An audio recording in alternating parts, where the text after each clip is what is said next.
Hey there, in this tutorial, I'll walk you through how to use your ForLittleLion reMarkable planner.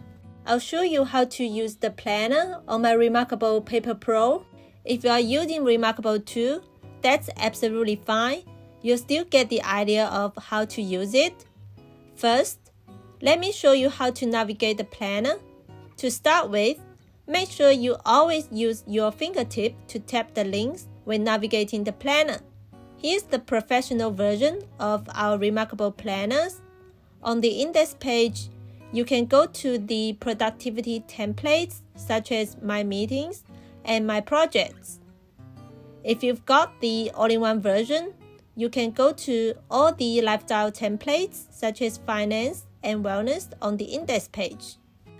On the right side, you can tap on these tabs to go to yearly calendar and monthly calendars. And on the monthly calendar, you can tap the dates to go to the daily planning page, and you can tap the week numbers to go to the weekly planning page. From the weekly planner, you can tap the dates to go to daily planner, where you can tap the view week button up here to go back to weekly planner. And at the bottom right corner of the daily planner and weekly planner, you can tap this button to go to the actual daily and weekly page for notes. For a complete guide to how to navigate the planner, you can check out this video. I've included the video link in the description. At the top right of every page of the planner, you can go to the index page, quick notes page, habit tracker section, and my project section.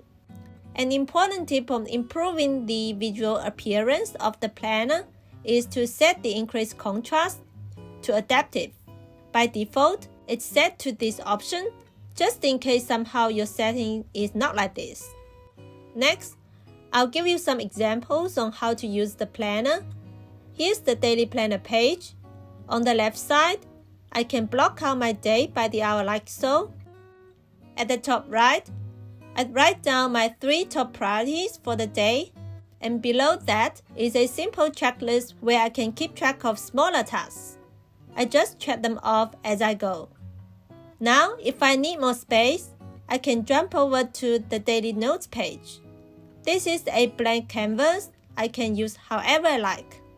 Maybe to brainstorm ideas or even do a quick sketch for the project. This is the project planner section where you can manage up to 20 projects. Here I'm gonna set up a project called website redesign. At the top, I'd write down the project name, start date, deadline, and goals. Below, I can write down the main task for the project, and for each main task, I can write down its smaller tasks. Next, let's look at the meeting notes section.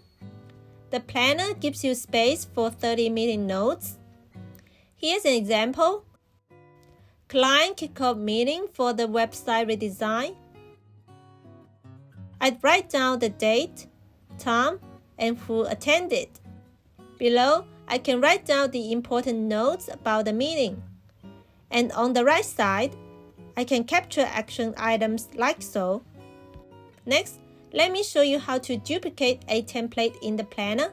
I'll take the all-in-one version as an example. Let's say I want to make a copy of the expense tracker as I run out of space. Tap the 4 little square icon. You'll see a bold line under the page we're on. Long press that page and tap duplicate at the top right. And the copy will be right after the original template. If you want to move the copy to a different location of the planner, you can tap the Move button at the top right.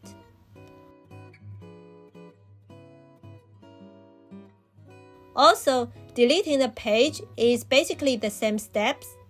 Just tap the Delete button at the top right here. I hope this tutorial helps you get started with using the planner on your reMarkable. If you have any suggestions on improving the planner, let me know in the comments. Thank you so much for supporting ForLittleLion. I'll see you in my next one.